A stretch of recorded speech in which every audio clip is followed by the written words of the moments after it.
हाय दोस्तों, कैसे हो। मेरा नाम है राहुल देसाई और आप देख रहे हैं प्रमुख न्यूज। हम आज बात करने वाले हैं रेवड़ियो के बारे में, क्योंकि ये आजकल दिल्ली में बहुत सारी टॉप पर चल रही है।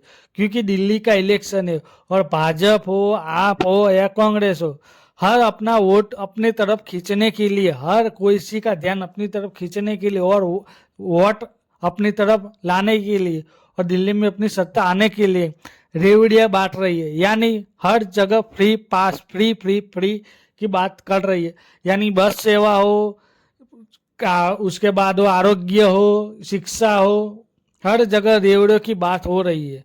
तो हम आज बात करने वाले हैं जो सरकार जो इन तमाम रेवड़ियों के खर्च के बारे में, जो हम रेवड़ियों के खर्च के बारे में बताने वाले हैं। क्योंकि सरकार तो बोल देते हैं कि हम आपको फ्री में ये देंगे, हम आपको फ्री में वो देंगे, लेकिन इस तमाम रेवड़ियों का खर्च का आखिर खर्चा कौन उठा रहा है, वो पैसे कहाँ से आ रहे हैं, उसके बारे में बात करेंगे। क्योंकि आजकल दिल्ली, पूरे हिंदुस्तान में ठंड का मौसम चल रहा है, लेकिन सिर्फ दिल्ली में ही गर्मी का मौसम चल रहा है। वो भी ऋतु का नहीं, सूर्य देवता का नहीं, वो चल रहा है इलेक्शन का। तो हर जगह पर आजकल दिल्ली में इलेक्शन की बातें हो रही है और रेवड़ियों की। तो भाजपा, कांग्रेस और आप सब जगह रेवड़ियों फ्री में बांट रहे हैं। तो आज हम देखना चाहते हैं वो जो सरकारें बात कर रही है जो फ्री की, वो खर्चा कौन उठा रहा है और वो पैसा कहाँ से आ रहा है, उस पर बात करेंगे। तो चलिए आज हम बात करते हैं रेवड़ी की।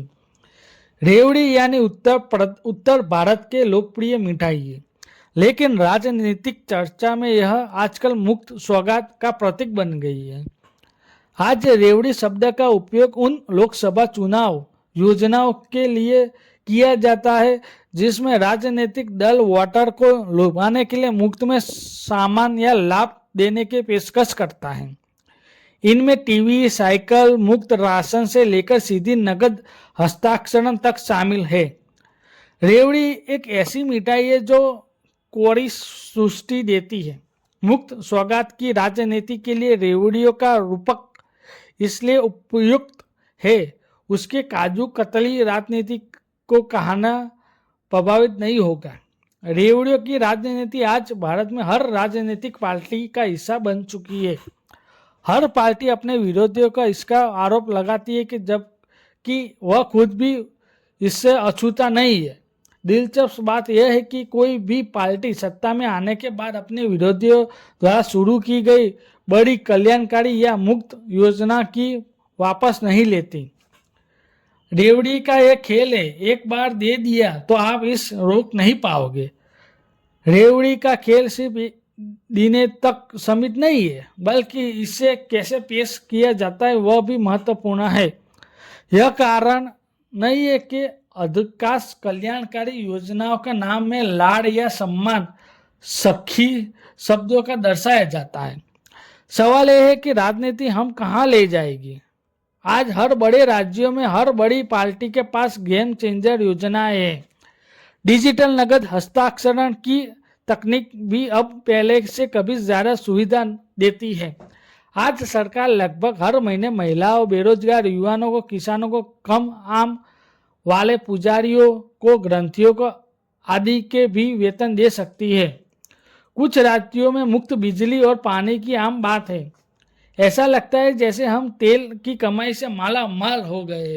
देशों में से ही जिनकी आबादी बहुत कम है उन्हें जिन्हें नहीं पता कि आप कमाई का क्या कर रहे हो, जबकि हम बिल्कुल भी ऐसा नहीं है। हमारी सरकार खजाना तंग है, हम घाटे में रहते हैं, जिसका मतलब है कि सरकार आदमी से ज्यादा खर्चे करती है। सरकार बहुत कर्ज भी है और हम ब्याज में बहुत पैसा का भुगतान करते हैं। हम जितनी ज्यादा रेवड़ियां बांटेंगे घाटा उतना भी ज्यादा और बढ़ेगा। घाटा जितना होगा सरकार उसे पूरा करने के लिए उतना ही कर्ज लेना होगा या नोटों छापनी होगी। ज्यादा उधार लेने से ब्याज दर बढ़ती है, जिसमें व्यापार और अर्थव्यवस्था धीमी हो जाती है। नोट छापने से महंगाई बढ़ती है और इससे किसी की मदद नहीं होती। असल रेवड़ी की तरह राजनीतिक रेवड़ियां भी मुफ्त में नहीं मिलती, कोई ना कोई इसका खर्चा उठा रहता है। आमतौर पर आप ही इसका भुगतान करते हो। मान लीजिए कि एक परिवार में 20,000 रुपये महीने कमाता है, वो खर्च करता है। अगर सरकार उन्हें 2,000 रुपये प्रति माह देती है तो वो बहुत खुश हो सकता है, लेकिन अगर महंगाई दर 10% है तो परिवार को अपना खर्च चलाने के लिए हर महीने 22,000 रुपया न्यूनतम दरकार होगी, तो वास्तव में कुछ नहीं बदलता। इससे हाथ में और उस हाथ में वाला हिसाब है, जैसे कि इधर से पैसा आएगा और उधर से पैसा चला जाएगा, ऐसी बात है। अर्थशास्त्री मिल्टन फ्रीडमैन का शब्द में वास्तविक टैक्स कभी भी सेफ उसके दर में नहीं होता। असली टैक्स वह होता है जो सरकार खर्चा करती है। तो यकीन अपनी सरकार का रेवड़िया ज्यादा खर्च करने के लिए कहे, बस याद रखिए कि कोई ना कोई इसके भुगतान कर रहा है या उसका खर्चा उठा रहा है, और बहुत मुमकिन है कि वो आप ही हो। जैसे कोई सरकार किसी राज्य में फ्री की बात कर रही है कि किसी हम महिलाओं को या किसी युवान को हम फ्री में दे रहे हैं, तो वो सरकार नहीं दे रहे, वो हमें खुद दे रहे। हम सीधे से नहीं, मतलब पीछे से रास्ते से दे रहे, टैक्स के बदौलत या महंगाई के दर से बदौलत। क्या इसके लिए नेता का दोष देना चाहिए या नहीं?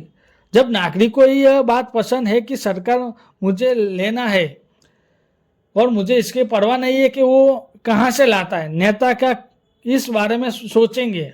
उसका काम तो मतदारों का खुश करना है। कुछ राज्यों में रेवड़ी योजना तो इतनी बड़ी हिट बन गई है कि देर सवेर उन्हें पूरे देश में भी अपनाया जा सकता है। उदाहरण के लिए महिला को कैश ट्रांसफर एक राष्ट्रीय योजना बन सकती है। आइए थोड़ा गणित करें कि अगर ऐसा होता है तो इसका लागत क्या होगी। यदि हम सभी भारतीय महिला को 2,000 रुपये प्रति माह देते हैं तो उससे 8.4 लाख करोड़ रुपये सालाना खर्च होगा। देश का राजकोषीय घाटा पहले ही लगभग 17 लाख करोड़ रुपए है, जो बहुत अधिक है। इनमें से 50% और बढ़ाने से मुद्रास्फीति और ब्याज दरों में भारी उछाल हो सकता है। इससे चुकाएगा कौन? अगर आप रेवड़िया इतनी ही पसंद है तो कृपया बाद में यह शिकायत न करिए कि सब कुछ बहुत महंगा हो गया है। रेवड़िया कभी भी मुफ्त में नहीं मिलते, कोई ना कोई इसका खर्चा उठा रहा है। आमतौर पर आप ही उसका भुगतान करते हो। अगर आपको रेवड़िया इतनी ही पसंद है तो कृपया बाद में यह शिकायत न करें कि सब कुछ बहुत महंगा हो गया है। यानी कोई सरकार आपको फ्री में कुछ भी दे रही है तो वो ये मत समझिए सरकार अपनी जेब से दे रही, वो घुमा फिरा के सरकार हमसे ही पैसा ले रही है। महंगाई जो सरकार हमको फ्री में चीज दे रही है, बाद में जाके वो महंगा हो सकता है, महंगाई दर बढ़ सकती है। यानी जो इंसान 20,000 कमा रहा है और सरकार उसकी महिला को 2,000 हर महीने दे रहा है, तो महंगाई दर समझ लो 22,000 रुपया। यानी जो इंसान 20,000 कमा रहा है तो महंगाई दर बढ़ जाएगी, उसका हिसाब हो जाएगा 22,000। तो यानी घूम फिर के जो खर्चा उठाने वाले वो हम ही है, सरकार नहीं है। तो हमें सोचना चाहिए कि फ्री की रेवड़ियाँ लेनी चाहिए कि नहीं लेनी चाहिए, क्योंकि सरकार तो बात कर सकती है कि हम फ्री में ये देंगे, वो देंगे, फनाना देंगे, टिमका देंगे, लेकिन सोचने समझने की बात है कि आगे जाके महंगाई दर कितना बढ़ सकता है। उसका अलावा हम ही अपने को फ्री में देते हैं, हम सीधी तौर पर नहीं देते, लेकिन घुमा फिरा के महंगाई दर पे या टैक्स पर भी हम लोग दे सकते हैं। तो आज का वीडियो कैसा लगा लाइक करिए, फॉलो करें, सब्सक्राइब करिए और कमेंट तो जरूर कीजिए ताकि हमें पता चले कि ये वीडियो कैसा बना है। और हमारे चैनल पे बहुत सारे वीडियो अभी डाले हुए हैं, तो प्लीज़ वहाँ जाके देखिए और वहाँ कमेंट कीजिए और हमें सपोर्ट कीजिए। Thank you.